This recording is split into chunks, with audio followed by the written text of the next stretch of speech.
मैंने इतना बड़ा अपराध किया कि आप मुझे दिख ही नहीं रहे हो। मीराबाई ने सहा है हमें और आपको प्रेम देने के लिए। इतना विरह तो किसी गोपी को भी नहीं मिला, इतना विरह तो किसी ब्रजवासी को नहीं मिला जितना विरह माधवी को मिला है। वो प्रतीक्षा के ही शब्द हैं जो मीराबाई लिखती हैं, जो शब्द हमारे हृदय को विदीर्ण करके भीतर प्रवेश कर जाते हैं। वो शब्द किसी 2, 4, 10 वर्ष की प्रेमिका के नहीं है, एक युग की प्रतीक्षा करने वाली प्रेमिका के शब्द हैं। मीरा सोच में है और कहती है मेरे बींद कौन होंगे, फिर मेरा ब्याह किससे होगा। और बीच बीच में मानो जैसे नेत्रबंद हो जाते हैं और उसको कुछ ब्रजमंडल जैसा दिखने लगता है। उसको कभी कभी वर्षा दिखती है, कभी कभी गिरिराज जी धारण करके ठाकुर जी खड़े हैं और एक गोपी चरण से लिपट करके रो रही है। ऐसा दृश्य उसके चित्त में आने लगा। एक वैष्णव बालक यदि आपके घर में जन्मेगा, कोई बालक आपका भविष्य में चल करके वैष्णव होगा, उसके पीछे कारण क्या होगा। ऐसे इस धराधाम को पवित्र करने के लिए हमारे ठाकुर जी की परम भक्ता भक्तिमती श्री मीराबाई का प्रादुर्भाव हुआ। माधवी गोपी, जिस गोपी ने अपना मुख छुपाया ठाकुर जी से अपनी मां के कहने पर, बहुत ध्यान से सुनिएगा, जिस गोपी ने अपना मुख छुपाया मां के कहने पर ठाकुर जी से, जब उसने ठाकुर जी को देखा तब उसके मन में आया कि अरे मां, विश्व की मां तो बालकों का कल्याण करने वाला पथ दिखाती है, पर आपने मुझे कैसा मार्ग बताया। जिस संसार से मुख छुपाना चाहिए था उसको तो दिखाने की आज्ञा दी, और जिनको दिखाना चाहिए था उनसे छुपाने की कह दी। अब तो दिन प्रति बस कृष्ण मन, कृष्ण तन, कृष्ण ही हमारो धन, बस कृष्ण देखें कैसे भी। कल थोड़ी कथा में कह चुका था पहले, समय आया इंद्र पूजा बंद करके सब ब्रजवासी गोवर्धन पूजा करने के लिए गए और 84 कोस के जितने ब्रजवासी हैं सब इकट्ठे भये। और वहीं इंद्र ने जब कोप करके वर्षा की, 7 बरस के ठाकुर जी ने 7 कोस लंबे चौड़े गिरिराज पर्वत को अपनी बाम हस्त की कन्नी उंगली पर धारण किया। और जैसे ही ठाकुर जी ने गिरिराज जी धारण किए, दूर दूर खड़े हुए लाखों ब्रजवासी सब गिरिराज जी के समीप आ गए, सब भीतर आके खड़े हो गए। सब में आपस में चर्चा चल रही। अब गिरिराज जी 7 कोस लंबे हैं और दूर दूर वाले ने तो ठाकुर जी दिखे ही नहीं रहे हैं। सब बस ये कह रहे हैं नंद के लाला ने गिरिराज जी उठा लिए, नंद के लाला ने पर्वत उठा लियो, नंद के लाला ने पहाड़ उठा लियो। यही चर्चा जब माधवी के कान में पड़ी तब माधवी बोली शायद अब तो सबके बीच में ठाकुर जी अब तो दिख ही जाएंगे, क्योंकि जब जब श्याम सुंदर को देखने माधवी जाती नेत्रों में जल आ जाता, धुंधलापन आ जाता, ठाकुर जी दिखते नहीं, क्योंकि शाप दे दिया ठाकुर जी ने। और ये शाप नहीं है, ये श्राप नहीं है, ये विरह है। बंधुओं, हम एक बात निवेदन करें, मीराबाई का चरित्र या तो हम स्पर्श करते नहीं हो, करवा रहे हो तो फिर एक अच्छे से ही सुनियो। इस स्थिति में ना आना पड़े इसकी प्रार्थना कीजिएगा, क्योंकि अब कलिकाल ऐसा बचा नहीं है कि आप इसको सहन कर पाओ।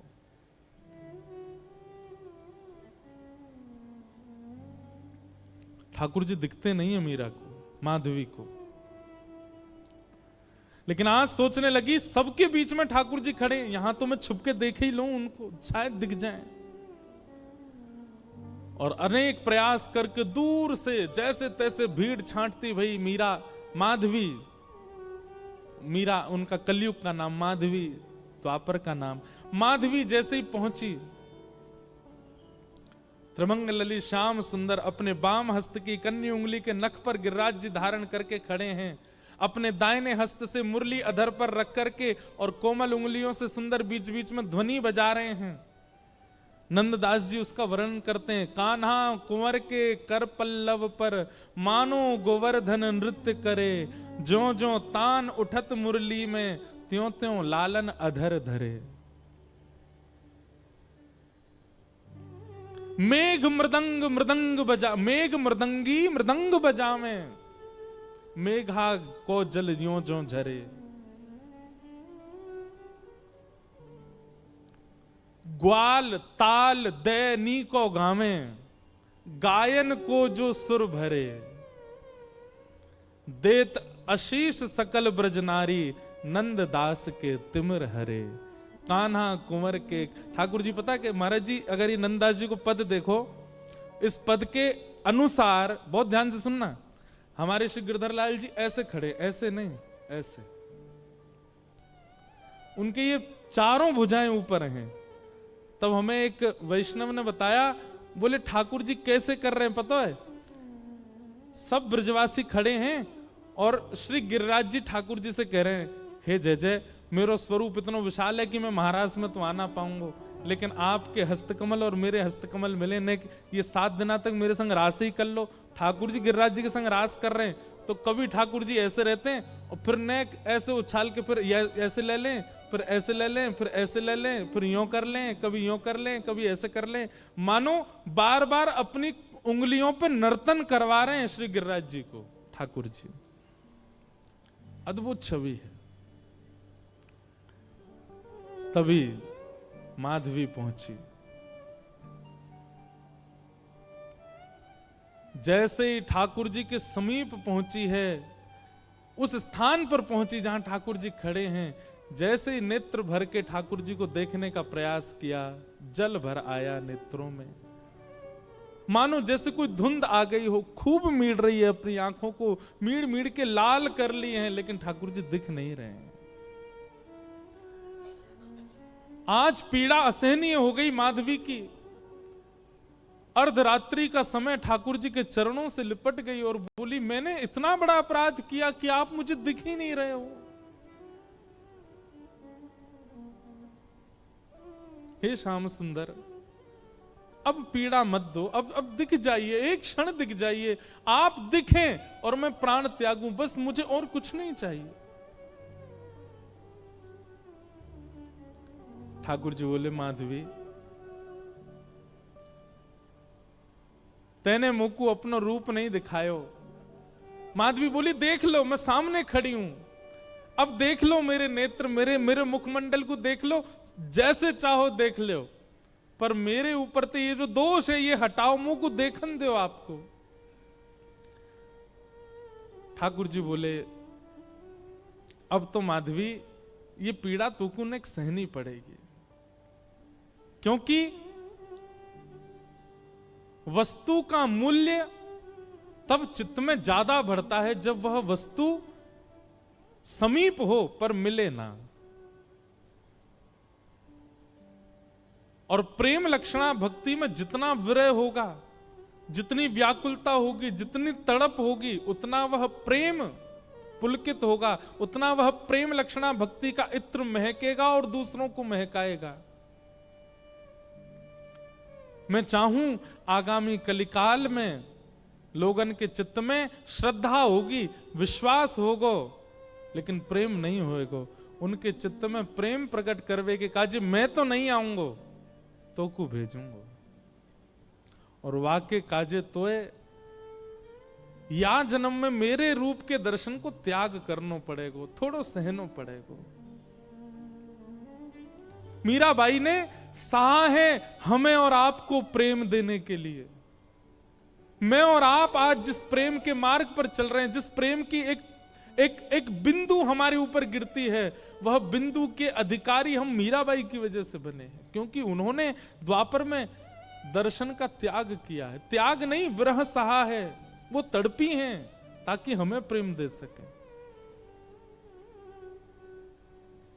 माधवी बोली, मुझे बस अवधि बता दीजिए, कम से कम एक अवधि पता होगी तो मैं उस अवधि के सहारे रह लूंगी कि इतना समय लगेगा आपके दर्शन में। एक अवधि बता दो, 10 वर्ष, 50 वर्ष, कितने वर्ष लगेंगे? अवधि सुनकर के तो माधवी गिर पड़ी। रोने लगी। ठाकुर जी बोले एक युग।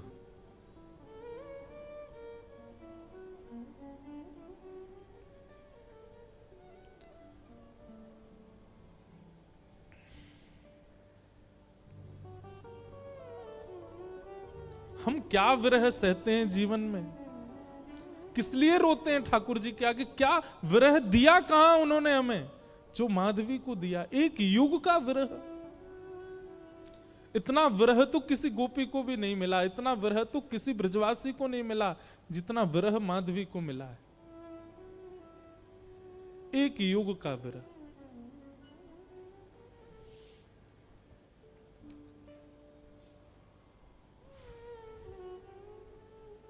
लेकिन क्या करे, प्रतीक्षा के अलावा और कुछ नहीं है जीवन में। चरणों में रोती हुई माधवी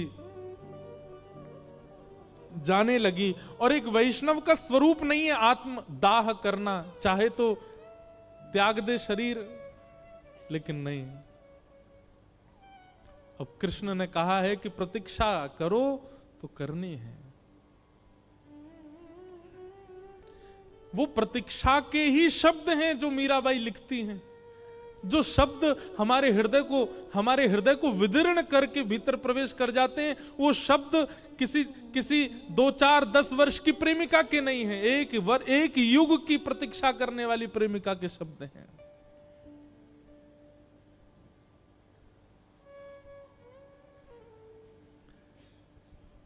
प्रतीक्षा कर रही है और द्वापर युग का विश्राम हुआ, माधवी का पांच भौतिक देह विश्राम हुआ, कलिकाल का प्रारंभ हुआ। और इसी कलिकाल में जैसे गंगा प्रकट होने से पूर्व कहती है कि मुझे धारण करने लायक है कोई पृथ्वी में, तब हिमालय ने अपनी गोद पसारी। ऐसे ही ऐसी प्रेम लक्षणा, ऐसी प्रेम की पराकाष्ठा स्वरूपा वो माधवी, उनको धारण करने वाला कोई वंश है? तब मेड़ता का राव दूधा जी का परिवार सौभाग्यवंत हुआ और शरद पूर्णिमा के दिन भक्तिमती मीराबाई का प्रादुर्भाव हुआ। वही माधवी कलयुग में मीरा बन करके प्रकट हुई। मीराबाई का वास्तविक नाम मीरा नहीं है, मिहिरा नाम है। जैसे नरसिंह मेहता जी का वास्तविक नाम नरसिंहराम मेहता, ऐसे ही मीराबाई का मूल नाम मिहिरा है। जन्म हुआ राव दूधा जी के कुलीन परिवार में। बाल्यकाल से ही मीराबाई का स्वरूप स्वभाव अन्य बालकों से बिल्कुल भिन्न है। बहुत शांत प्रशांत स्वभाव की हैं। एक चंचल बालक की तरह ऐसी चंचलता, चपलता, चतुरता नहीं है उनके चित्त में। बहुत सरल, छोटी सी बात पर रीझ जाने वाली, मान जाने वाली, प्रसन्न हो जाने वाली मीरा है। राव दूधा जी के घर में मीरा का जन्म होने का कारण यह है, ध्यान से सुनिएगा। एक वैष्णव बालक यदि आपके घर में जन्मेगा, कोई बालक आपका भविष्य में चलकर के वैष्णव होगा, उसके पीछे कारण क्या होगा? राव दूधा जी एक दिन भी बिना हरि चर्चा के व्यतीत नहीं करते। मेड़ता में एक बार को कोई राजा आ जाए, उसके स्वागत सम्मान में कोई कमी हो सकती है, लेकिन मेड़ता में कोई महापुरुष संत आ जाएं, उनके स्वागत के लिए स्वयं राव दूधा जी जाते हैं।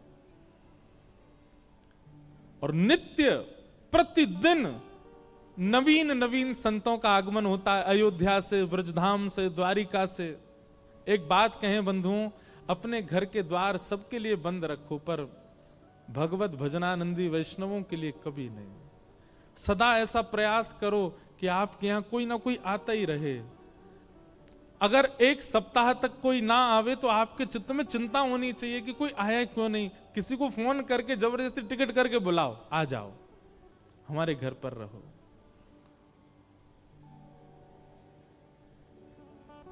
उनके भजन के जीवाणु घर में होते हैं, उसी से ही बालकों में भक्ति भाव प्रकट होता है। मीरा को ऐसे ही नहीं भेज दिया है राव दुदाजी के यहां, क्योंकि उनके यहां नित्य सत्संग होता है। वर्षों से, मीरा के जन्म से पहले से ही नियम है सत्संग का। धीरे धीरे मीराबाई बड़ी होने लगी, कथाएं सुनती हैं। जोशी जी कथा सुनाने के लिए आते हैं, मीराबाई सुनकर के प्रसन्न हो जाती हैं। प्रश्न पूछती हैं, ऐसे ऐसे प्रश्न पूछती हैं कि जोशी जी ही स्तब्ध हो जाते हैं। मीराबाई का स्वभाव ऐसा बताया गया कि कोई पूछता कि आप कौन हो, तो मीराबाई अपना परिचय ऐसा नहीं देती कि मेड़ता नरेश महाराज राव दुदाजी की मैं पौत्री हूं, बल्कि अपना परिचय ऐसे देती हैं, परम गौभक्त संत सेवी परम सत्संगी श्री ठाकुर जी राधा माधव की नित्य लीला नित्य सेवा में प्रवीण श्री राव दुदाजी की मैं पौत्री हूं। वो कभी ऐसा परिचय नहीं देती हैं कि इतने बड़े राजा घराने की मैं पुत्री। ये गुण भागवत में लिखा है कि परम भागवत कभी भी अपने उच्च कुल, अपनी जात, अपनी आदि आदि के प्रभाव में नहीं रहता। मीराबाई ऐसी।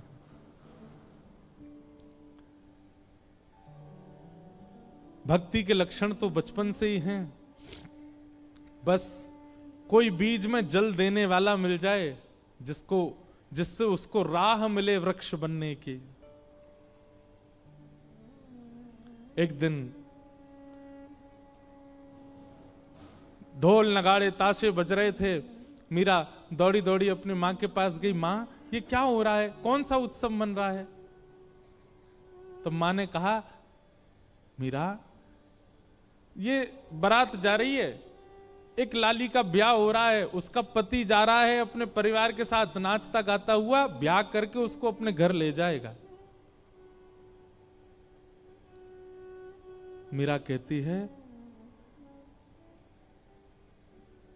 ऐसे दुल्हा सबके लिए आते हैं? बोले हां, सब कन्या का ब्याह होता है, सबके दुल्हा आते हैं।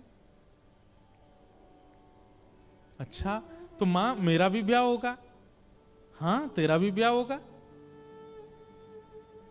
जैसे तेरे बापू सा हैं, ऐसे ही तू भी ब्याह करेगी और फिर तेरे बालक भी उनको बापू बोलेंगे और तू उनकी मां होगी, तेरा भी ब्याह होगा। मीरा सोच में है और कहती है, मेरे बींद कौन होंगे फिर? मेरा ब्याह किससे होगा? कौन होंगे मेरे बींद? छोटी सी कन्या ऐसे सवाल पूछे तो मां तो उसको मजाक में ले लेती है। अरे मीरा, ये कोई समय है, अभी थोड़ी बड़ी तो हो जा। कभी और कार्य में लगते हैं, कभी और मीरा की तो वो चिंता का विषय हो गया कि मेरे बींद हैं कौन और वो कब आएंगे मुझे लेने। बार बार बस यही पूछती है, मेरा किससे ब्याह होगा, मेरा किससे ब्याह होगा, मेरे बींद कौन है। एक दिन हार के मां ने मीरा को गोद में लिया, पूरे दिन चिल्लाती रहती है, ये तेरे बैठे कमरे में मुरली हाथ में लिए त्रिभंग लली, ये जो स्वरूप है, ये गिरधर, यही है तेरे बींद।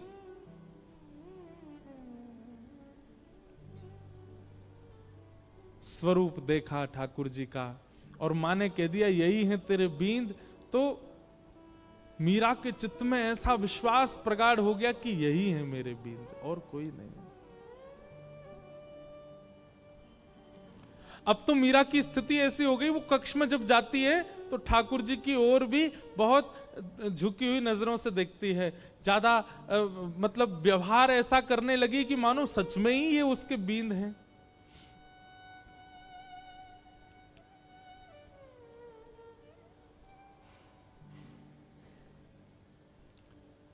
संतों से कथा सुनती है और चित्त में ठाकुर जी के प्रति संबंध का प्रगाढ़ विश्वास कर चुकी मीराबाई धीरे धीरे प्रेम लक्षण भक्ति में प्रकट होने लगी। एक दिन एक संत का आगमन हुआ और वे अपने प्रवचन के समय अपने बगल में ही अपने गिरधर गोपाल को विराजमान करके प्रवचन कर रहे थे। और छोटी सी मीरा, उनको एक ही चीज की प्रतीक्षा होती थी पूरे दिन की, मां मुझे सत्संग में लेके कब जाएगी। और जैसे ही मीराबाई पहुंची, छोटी सी मीरा कथा सुनते सुनते दृष्टि पड़ी बगल में बैठे हुए गिरधर स्वरूप पर, वो गिरधर गोपाल पर। अपलक नेत्रों से केवल ना प्रवचन सुन रही है, ना महाराज जी को देख रही है, वो तो उनके ठाकुर जी को अपलक नेत्रों से देख रही है। और बीच बीच में मानो जैसे नेत्रबंद हो जाते हैं और उसको कुछ ब्रजमंडल जैसा दिखने लगता है। उसको कभी कभी वर्षा दिखती है, कभी कभी गिरिराज जी धारण करके ठाकुर जी खड़े हैं और एक गोपी चरण से लिपट करके रो रही है। ऐसा दृश्य उसके चित्त में आने लगा, मानो अपने पूर्व जन्म की स्मृतियां चित्त में प्रकट होने लगी।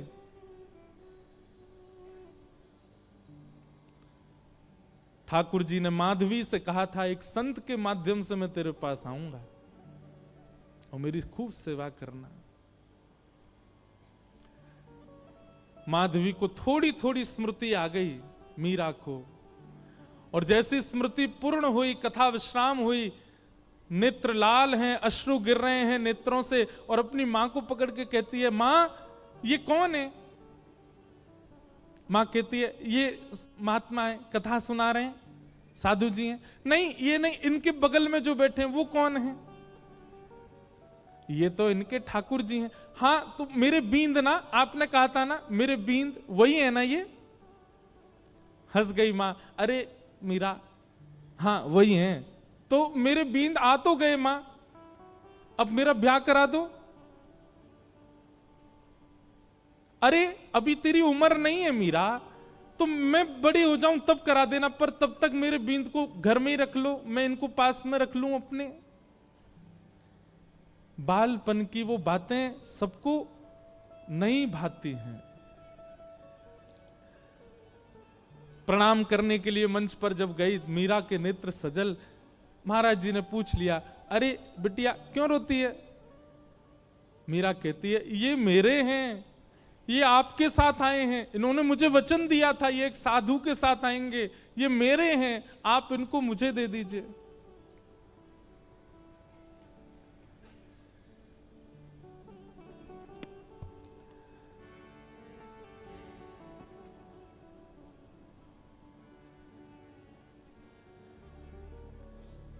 ये मेरे हैं।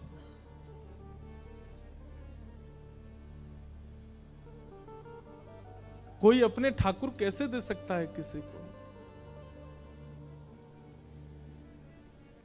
और वो भी पूजा के ठाकुर जी हो तो दिए भी जाएं, लेकिन जिनसे स्नेह प्रेम के लाड़ के ठाकुर जी, वो किसको कैसे मिल जाएंगे? पहले तो छोटी बालिका समझ करके महात्मा हंस गए, लेकिन जब कहने लगी ये तो मेरे हैं जिद करने लगी, तो महात्मा भी प्रेमी थे, व्याकुल हो गए, अपने ठाकुर जी को हृदय से लगा के तुरंत चले गए वहां से। मीराबाई कहने लगी, संत बुरे नहीं है, माता पिता बुरे नहीं है, आप ही मेरे पास आना नहीं चाहते हो। अरे और कितनी प्रतीक्षा कराओगे? मैं कब से प्रतीक्षा करती हूं, अब आ तो गए हो एक महात्मा के द्वारा, अब आ क्यों नहीं जाते मेरे पास? मां डांटती है, पिताजी डांटते हैं, सब घर के लोग समझाते हैं, पर मीरा की एक अलग जिद है। एकांत में बैठी रहती है, ना खाती है, ना पीती है, ना खेलती है, बस चिंतन करती है और रोती रहती है।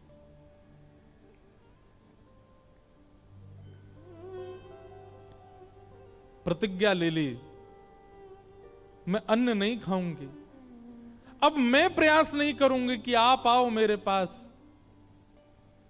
मैं प्रयास नहीं करूंगी कि मैं आपको लाऊं, आपको खुद आना पड़ेगा, मेरी प्रतीक्षा बहुत हो चुकी है।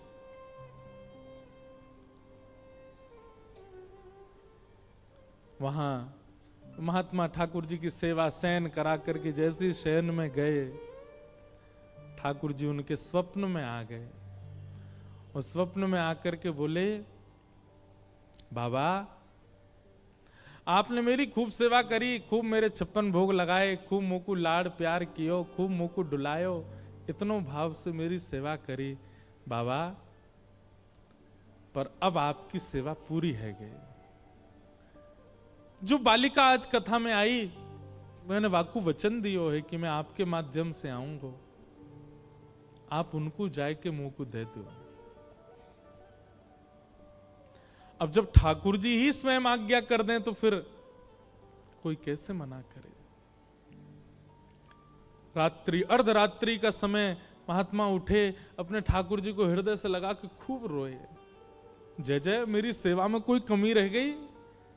नहीं नहीं, कोई कमी नहीं बाबा, मैं तो बहुत प्रसन्न हूं, पर अब कछु दिना आप एकांत में भजन करो, फिर मेरी प्राप्ति हो जाएगी। अब आप तो चले जाओगे, फिर मेरी सेवा कौन करेगा? या हमारे सेवा विस्तार के लिए वह कन्या को मोह दे दो। और अर्धरात्रि का समय, नन्ही सी मीरा अनशन व्रत पर मानो बैठी हो, और महात्मा पहुंच गए। ले मीरा है गिरधर तेरा, ले मीरा है गिरधर तेरा। अपने ठाकुर जी को लेकर के गए।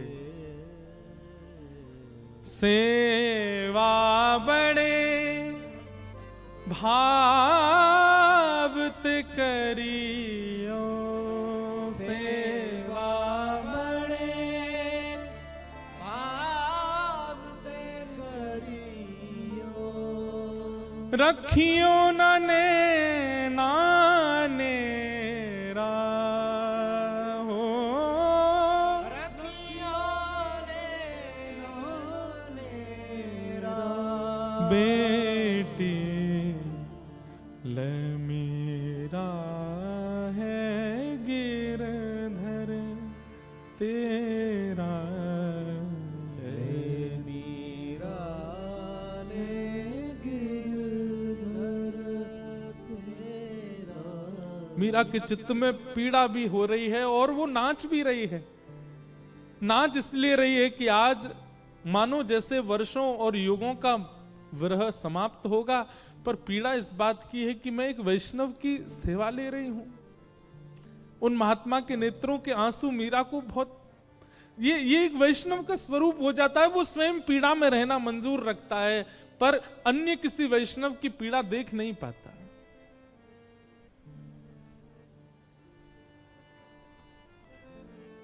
सो ही सुहागन प्रिय जाहिरी जय, सोई सुहागन प्रिय जाहिरी जय। तू सुहागन है बेटी।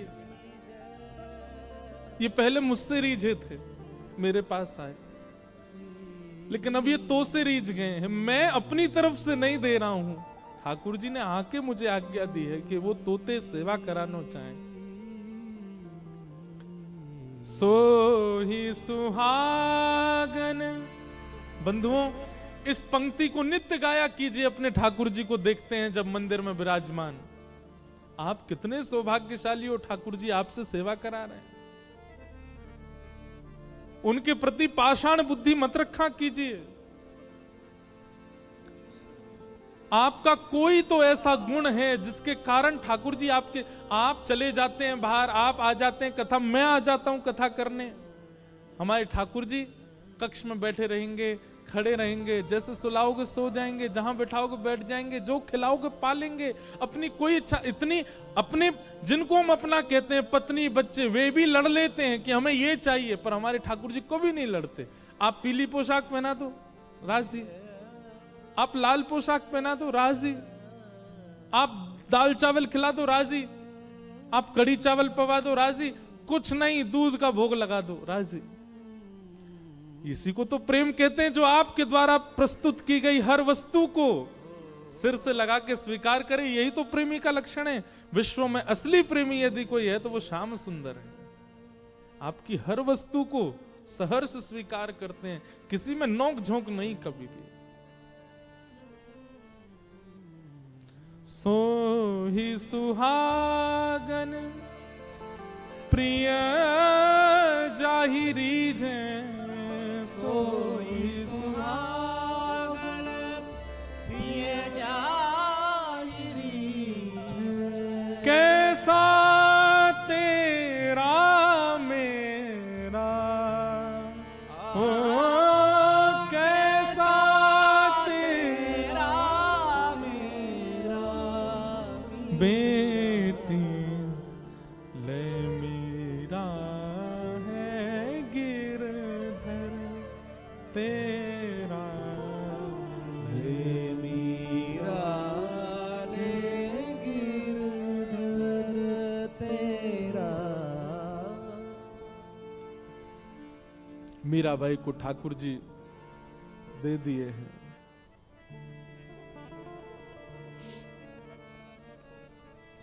चले गए महात्मा। ये ठाकुर जी का नियम है बंधुओं, एक को संयोग देते हैं तो जिसको संयोग दे रहे हैं मानो किसी को वियोग देके आए, और जिसको संयोग दिया है वो तैयार रहे, एक दिन वियोग मिलेगा।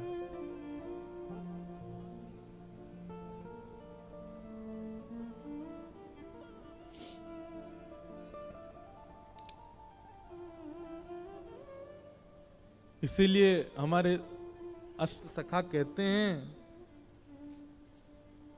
यह धन धर्म ही ते पायो, यह धन धर्म ही ते पायो। नी के राख यशोदा मैया, हम सब यशोदा हैं। यशोदा मैया नारायण घर आयो, नारायण घर आयो।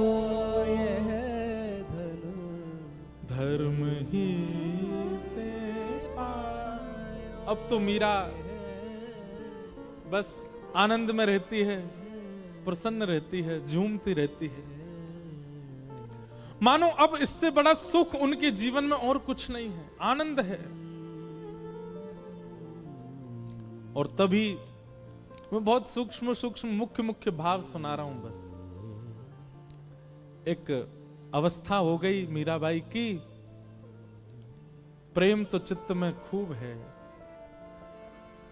परंतु एक संकट का एक मानो बादल मंडरा रहा था मीराबाई के ऊपर। क्यों? अब मां, पिता, घर के सब बड़े सदस्य और राव दूदा जी तो पधार चुके हैं। मीरा बहुत रोई जब दादाजी गए, क्योंकि वही थे जो भक्ति मार्ग में लेके आए मीरा को। संकट इस बात का है कि अब सब चर्चा करते हैं कि मीरा का ब्याह करो। एक दिन मीरा अपनी मां से लड़ने लगी, मां आप मेरा किससे ब्याह कर रही हैं? अरे मेवाड़ के राजा, मेवाड़ के राजकुमार राजा भोज, तुम जानती हो उनका पराक्रम, तुम जानती हो उनका बल, तुम जानती हो उनका ऐश्वर्य। अपनी मां से मीरा कहती है, तो फिर ये कौन है जिनको बचपन में आपने मेरा बींद बताया था? अरे बालापन की बात है, बचपन में ऐसी तू जिद कर रही थी इसलिए बोला। बोले मां आपने तो ऐसे ही बोल दिया, परंतु मैं तो चित्त में घर करके बैठी हूं कि यही मेरे बींद हैं और मेरा स्वभाव व्यवहार सब कुछ वैसा ही है। आप अपनी बात से कैसे मुकर सकती हैं मां? चुपचाप तैयार हो जा, तुझे देखने वाले आ रहे हैं। कौन समझे विरह वेदना। मीराबाई बैठी है अपने ठाकुर के सामने, मंदिर में ही बैठी है। कुछ विशेष श्रृंगार नहीं किया है। तभी भोजराज और पूरा परिवार सब आए।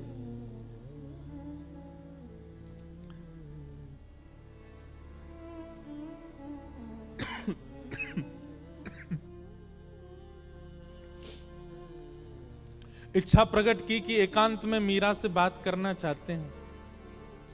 मीराबाई बोली, मेरे लिए तो एकांत मेरे ठाकुर जी का स्थान है, जो बात करनी यहीं बैठ के कर लो। सब चर्चा हुई। मीराबाई ने स्पष्ट कर दिया, एक पत्नी जो धर्म का निर्वहन करती है, अगर वो अपेक्षा आप मुझसे रखते हैं और मुझसे ब्याह करना चाहते हैं, तो मैं पहले ही आपको स्पष्ट कर दूं कि मैं उन सब धर्म के निर्वहन में बिल्कुल अपूर्ण हूं, मैं नहीं कर पाऊंगी।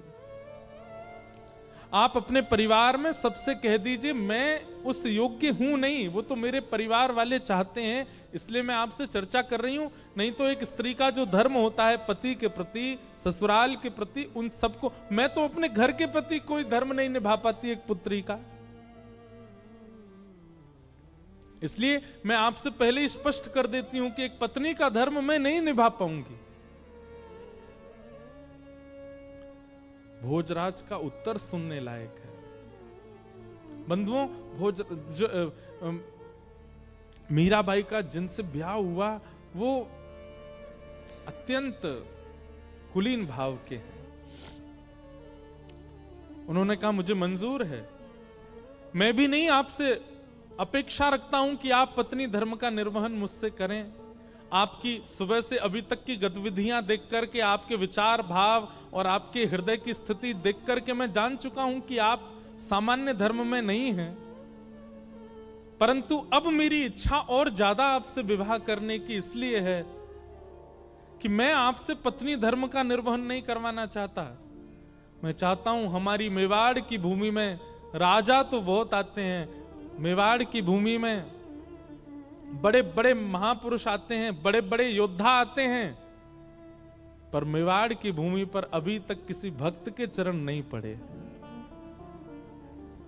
यदि आप मुझसे विवाह करें और हमारी मेवाड़ की भूमि को अपने चरणों से और श्री गिरधर लाल जी के स्थापन से पवित्र कर दें, तो ये हमारे लिए बड़े सौभाग्य की बात होगी। मैं इस चर्चा को गुप्त रखूंगा, किसी के सन्मुख नहीं कहूंगा। ये मेरी और आपकी चर्चा है, सबको बताने के लिए विवाह का एक अभिनय होगा, परंतु मैं चाहता हूं कि आपके चरण हमारी मेवाड़ को पवित्र करें।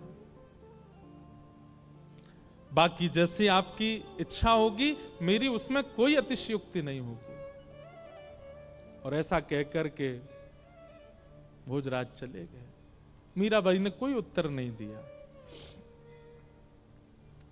लेकिन प्राचीन भारत में कहां पूछा जाता है, सबने पक्का कर दिया ब्याह।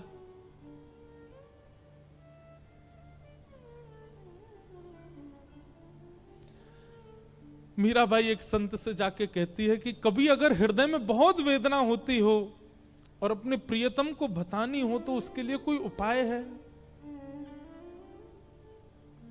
तब एक संत ने कहा, तुम पत्र लिखा करो और वृंदावन जाने वाले किसी व्यक्ति के हाथ वो पत्र भेज दिया करो।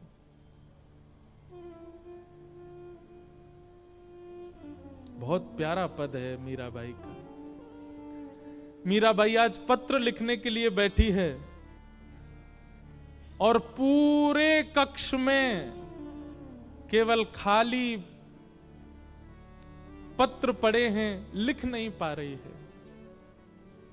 बार बार एक एक पन्ना फाड़ती है, फिर कुछ लिखती है और लिख करके फिर उसको फेंक देती, फिर दोबारा लिखती है, फिर फेंक देती, फिर लिखती है। किसी ने आकर के कहा, मीरा ये क्या करती है तू, इतने पत्र पड़े, ये सब क्या है?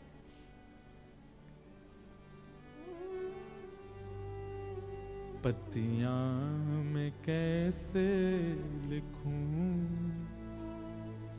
लिखी ही न जाए। पत्तियां मैं कैसे लिखूं, लिखी ही न जाए। पत्तियां मैं कैसे लिखूं, लिखी ही न जाए। पत्तियां मैं कैसे लिखूं, लिखी न जाए। क्यों? कलम धरत मेरो कर कांपत है, कलम धरत मेरो कर कांपत है। कलम धरत मेरो कर कांपत है, कलम धरत मेरो कर कांपत है।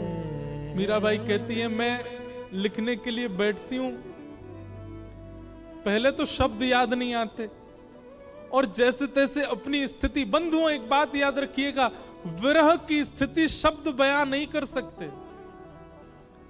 वो शब्द नहीं बता सकते कि आपकी स्थिति कैसी है। आप कितना भी प्रयास कीजिए बोलने का, बताने का, नहीं बता पाओगे, क्योंकि विरह प्रेम शब्द की इतनी क्षमता नहीं कि वो आपका विरह प्रेम प्रकट कर सके। लेकिन मीराबाई कहती है जैसे तैसे मैं लिखने का प्रयास भी करती हूं। कलम धरत मेरो कर कांपत है, कलम धरत मेरो कर कांपत है। नैन रहे हैं झराए, हो नैन रहे झराए। और जैसे तैसे लिख भी देती हूं तो इतने नेत्रों से अश्रु गिरते हैं कि जो लिखा सब बह जाता है। पत्तियां मैं कैसे लिखूं, लिखी ही न जाए। पत्तियां मैं कैसे लिखूं, लिखी न जाए। पत्तियां मैं कैसे लिखूं, लिखी ही न जाए। पत्तियां मैं कैसे लिखूं, लिखी न जाए।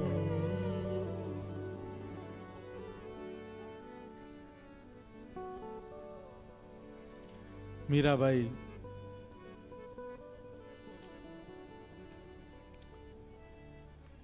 बस स्मरण करती हैं, वृंदावन की दिशा की ओर देखती रहती हैं। अभी भी विरह समाप्त नहीं हुआ है। घड़ी आई विवाह की, पूरा मेड़ता सजा है, परंतु होने वाली दुल्हन उसके मुख पर बिल्कुल प्रसन्नता नहीं। मीराबाई ठाकुर जी के सामने बैठकर के केवल इतनी प्रार्थना करती है, मैं देह और आत्मा को अलग मानती हूं। मैं जानती हूं देह की क्रिया आप स्वीकार नहीं करते। देह भले ही कोई और वर्ण करके ले जाए, कम से कम आत्मा आपकी है, ये स्वीकार करके मुझे कैसे भी बता दीजिए कि आपने मुझे स्वीकार कर लिया। मुझे और कुछ नहीं चाहिए। अन्य से देह का विवाह हो, उससे पहले पहले आत्मा का आपसे विवाह हो जाए। हे ठाकुर जी, मैं और कुछ नहीं मांगती आपसे।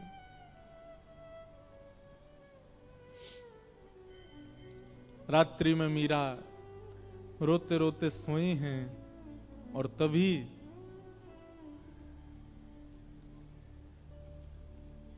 स्वप्न में श्री ठाकुर जी पधारे और मीराबाई के साथ स्वप्न में ही विवाह संपन्न हो गया। ठाकुर जी ने विवाह किया। प्रातः काल का समय, पूरे घर में शादी की तैयारियां चल रही हैं। मां दौड़ी दौड़ी मीराबाई के कक्ष में गई, अभी तक मीरा उठी नहीं है। जैसे ही भवन में प्रवेश करके भीतर देखा, एक नवीन शादी का जोड़ा पहने हैं, हाथों में मेहंदी रची हुई है, मांग में सिंदूर भरा है, गले में सुंदर ऐसा अद्भुत मंगलसूत्र पहन रखा है, यहां तक केवल चूड़ियों से अलंकृत हाथ हैं। अद्भुत श्रृंगार और प्रसन्न मुद्रा में मीरा सोई है। मीराबाई के विवाह के लिए जो पोशाक मंगाई गई है वो तो दूर रखी है, ये एक नवीन पोशाक, और ऐसी पोशाक की मेड़ताओं ने भी कभी नहीं देखी होगी। मां ने तुरंत मीराबाई को उठाया, उठा करके पूछा, मीरा जल्दी उठ, ये सब क्या करके बैठी है? तेरे मांग में सिंदूर, गले में मंगलसूत्र, हाथ रचे हुए, ये इतने सुंदर तूने जोड़ा, ये क्या करके आई है? कहां से लेके आई है सब?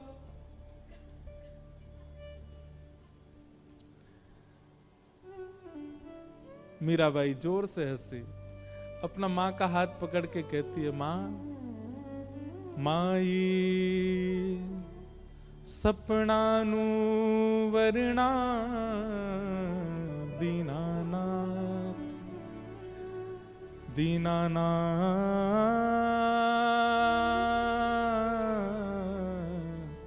दीनानाथ। माई कल मेरा ब्याह हो गया।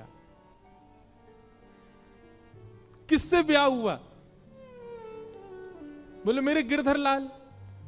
मां मैं आपको कैसे वर्णन करूं? आप जो व्यवस्थाएं कर रहे हैं ना, ये सब फीकी हैं उस व्यवस्था के आगे।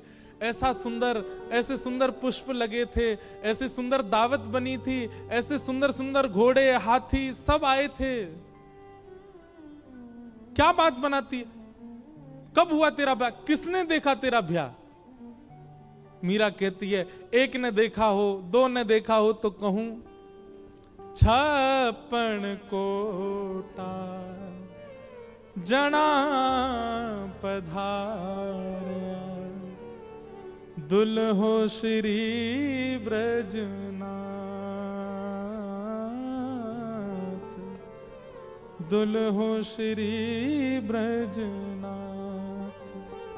मां 56 करोड़ बराती आए थे, सब देवी देवता, ब्रह्मा, शिव, रुद्र, सनकादि सब आए थे मेरे ब्याह में। और इन सब बरातियों के बीच एक सुंदर से हाथी पर सहरा बांधे, अद्भुत पोशाक पहने, मधुर मुस्कान, कटाक्ष नेत्र, मधुर घुंघराले केश, हाथ में मुरली लिए मेरे दुल्हा बनकर के साक्षात ब्रजनाथ श्री कृष्ण आए थे। दुल्हो श्री ब्रजनाथ। बहुत सुंदर वर्णन है। मीराबाई अपने स्वप्न के विवाह का वर्णन कर रही है अपने मां के आगे। किसने हमारा कन्यादान किया, हमारे फेरे कैसे पड़े, उन्होंने मेरे गले में कैसे मंगलसूत्र पहनाया, दावत कैसे हुई, एक एक चीज का वर्णन कर रही है मीरा। और मां इधर से उधर जा रही है, सिर पीट रही है, रो रही है। ये क्या बातें कर रही है मीरा तू? लेकिन कौन समझे मीरा को? मीराबाई हंसने लगी और कहने लगी, मां मेरा ब्याह हो गया। मां तुरंत भीतर गई, घड़े में जल भर के लाई और ला करके मीरा के मांग का सिंदूर पोंछने लगी।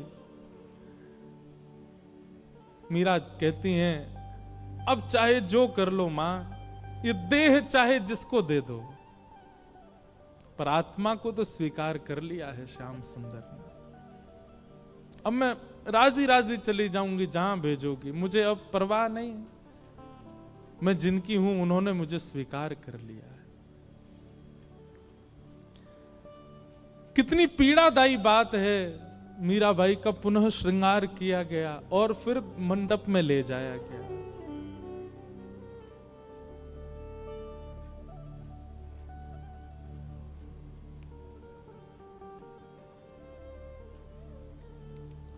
रो तो रही हैं, लेकिन किसको समझाएं, कोई समझ नहीं रहा है। और फिर विवाह हुआ, और विवाह के बाद जब मेवाड़ को जाने लगी मीराबाई, अपनी मां से जाकर के केवल कहा, मां ने कहा तेरे लिए मैंने ये दे दिया, इतने बक्से दिए हैं, इतने सोने चांदी हीरे जवाहरात आदि आदि सब भेज रही हूं, बिल्कुल परेशान मत रही हो। मीराबाई कहती हैं सब रख लो, बस मेरे गिरधर लाल दे दो, उनको लेके चली जाऊंगी, मुझे इन सब की आवश्यकता नहीं। एक अश्रु बिंद नहीं है मीरा के नेत्रों में विदाई के समय। अपने ठाकुर जी को गोद में ले रही है, सब देख रहे हैं मीरा को, रो रहे हैं, पर मीरा केवल अपने ठाकुर जी को निहार रही हैं, नेत्र नीचे करके। गाड़ी, बैलगाड़ी, घोड़ा गाड़ी, हाथी गाड़ी सब धीरे धीरे चलते जा रहे हैं, और मीरा ना प्रसन्न है ना उदास है, बस एक समत्व है मुखमंडल पर। निकल गई मेवाड़।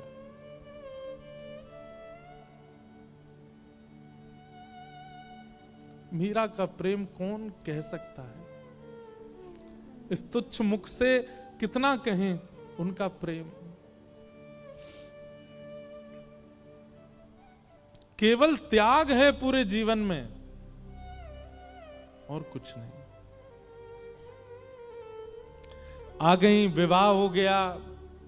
विवाह के बाद उनके पति अनुकूल थे, उनकी पूजा में कभी विक्षेप नहीं होने देते थे। लेकिन ठाकुर जी की पता नहीं कैसी लीला है कि जो अनुकूल होता है भक्ति में उसको दूर कर देते हैं। और एक दिन आगरा के युद्ध में पूरे परिवार में केवल मीरा का संग देने वाले उनके पति, उनको इतने बाण लगे कि वे मरणासन अवस्था में आ गए। मरणासन अवस्था में जब लाया गया, वैद्य ने लेप करके उनको जब कक्ष में लिटाया, मीरा दूर खड़ी खड़ी देख रही है, और एक मित्र के भांति दोनों चर्चा करते हैं। लेकिन भोजराज मीरा के प्रति गुरु का भाव रखते हैं। भोजराज कहते हैं मैंने आपका स्पर्श कन्यादान के समय किया था, आपके हस्त कमल का, परंतु अब मुझे लगता है मेरा अंत समीप है, उससे पूर्व में एक बार आपका स्पर्श करना चाहता हूं। मीराबाई कुछ नहीं बोली। तो भोजराज कहते हैं मैं एक बार केवल आपके श्री चरणों का स्पर्श करना चाहता हूं।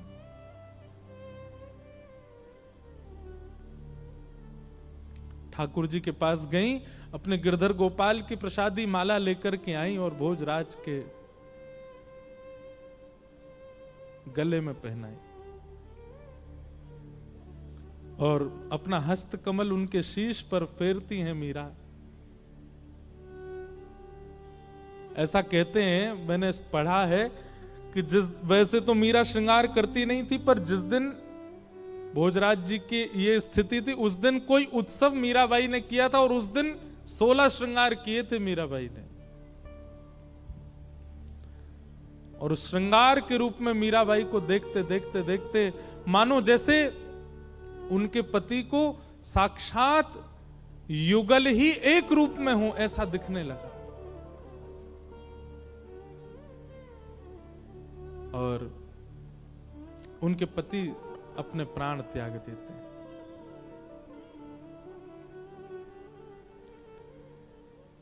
अब पूरे मेवाड़ में एक भी व्यक्ति मीराबाई के पक्ष का नहीं है। ऐसा सुनने में आता, उनके ससुर जी भी पक्ष में थे, वे भी चले गए, और कोई पक्ष का नहीं है, सब विपक्षी हैं।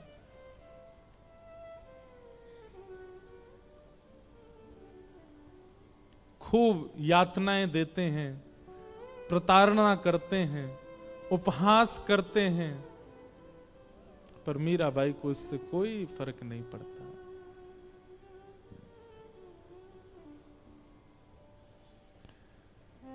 एक बार जब वैद्य को विष बना करके देना पड़ा और मीराबाई चरणामृत समझ के पी गई, कुछ हुआ नहीं, तब उसी वैद्य को 2 बूंद पिला दी गई राणा के द्वारा, मर गया वो वैद्य। तब मीराबाई के चित्त को क्षोभ हुआ कि मुझ तक पीड़ा रहे मैं सह लूं, पर मेरे अलावा किसी और को मिले ये मैं सहन नहीं कर सकती। गोस्वामी तुलसीदास जी को पत्र लिख करके मीराबाई ने अब पूछा क्या करूं। तब गोस्वामी जी ने आज्ञा की कि अब ऐसों का त्याग करो जो हरि विमुख है। और मीराबाई मेवाड़ से अभी वृंदावन नहीं गई, मेड़ता गई, और फिर मेड़ता से वृंदावन मीराबाई बहुत विलंब से गए, क्योंकि वृंदावन उनके रोम रोम में बसता है, वृंदावन उनके हृदय में बसता है, वृंदावन उनके चित्त में बसता है। आगे लीला में मीराबाई वृंदावन गई, और फिर वृंदावन में कैसे उनको निकुंज का, रास का दर्शन हुआ, वो सब लीला हम सुनेंगे। आइए मीराबाई के इस सुंदर भाव को यहीं विश्राम देते हैं, और फिर आगे का प्रसंग हम सुनेंगे। गिरधर जन्म मरण रासा थे, गिरधर जन्म मरण रासा थे, गिरधर जन्म मरण रासा थे।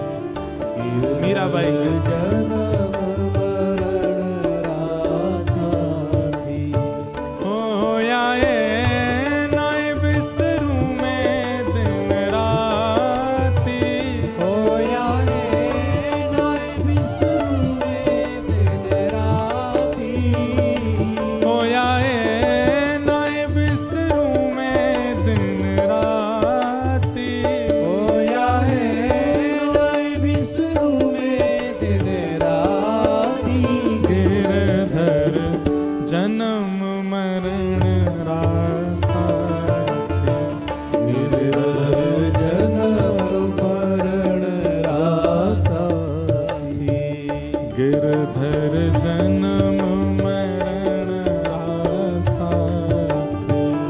गिरधर जन्म मरण रासा थे, ओ पल पल पिय को रूप निहारूं, निरख निरख सुख पाती, पल पल पिए को रूप निहारो, निरख निरख सुख पाती, पल पल पिय को रूप निहारूं, निरख निरख सुख पाती, पल पल पिए को रूप निहारो, निरख निरख सुख पाती, ऊंचे चढ़ चढ़ पंथ निहारूं, ऊंचे चढ़ चढ़ पंथ निहारो, ऊंचे चढ़ चढ़ पंथ निहारूं, ऊंचे चढ़ चढ़ पंथ निहारो, रोए रोए अखियां प्यासी, गिरधर जन्म मरण रासा थे, गिरधर जन्म मरण रासा थे, गिरधर जन्म मरण रासा थे। गिरधर जन्म मरण रासा थे। मीराबाई कहते हैं, ओ इनके बिन मोहे सलना परत है, जानत मेरी छाती, इनके बिन मोहे सलना परत है, जानत मेरी छाती, इनके बिन मोहे सलना परत है, जानत मेरी छाती, इनके बिन मोहे सलना परत है, जानत मेरी छाती, दोए कर जोड़ा रज करूं छूं, दो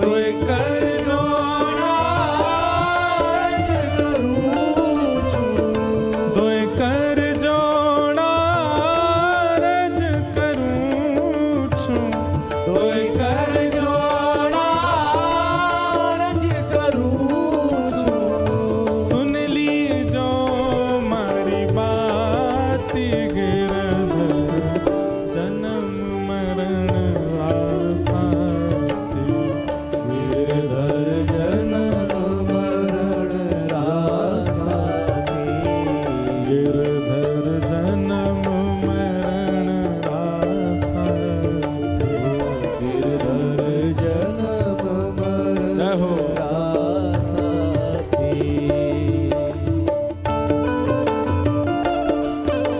गिरधर लाल प्यारे की जय हो।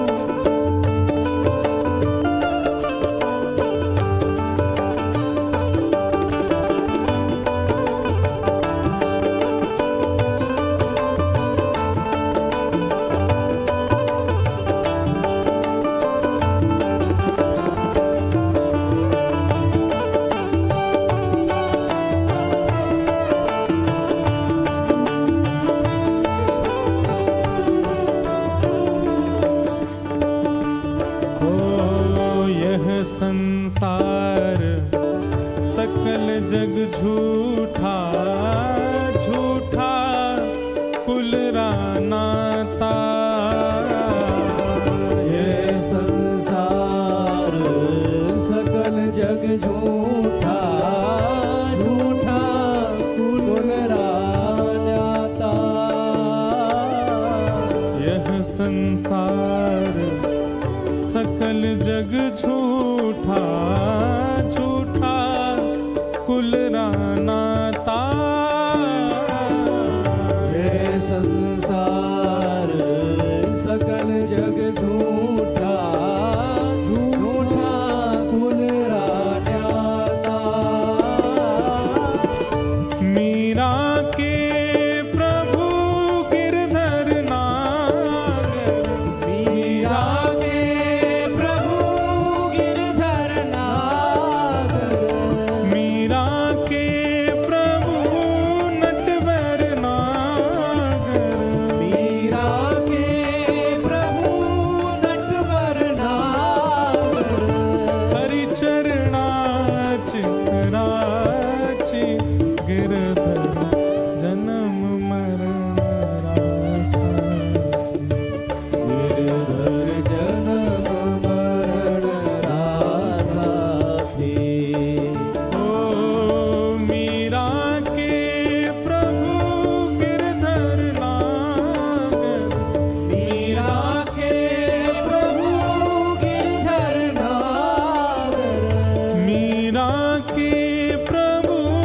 नटवर नागर मीरा के प्रभु नटवर नागर हरिचरणा चितराच गिरधर जन्म मरण रासा गिरधर जन्म मरण रासा गिरधर जन्म मरण रासा गिरधर जन्म मरण रासा गिरधर जन्म मरण रासा गिरधर जन्म मरण रासा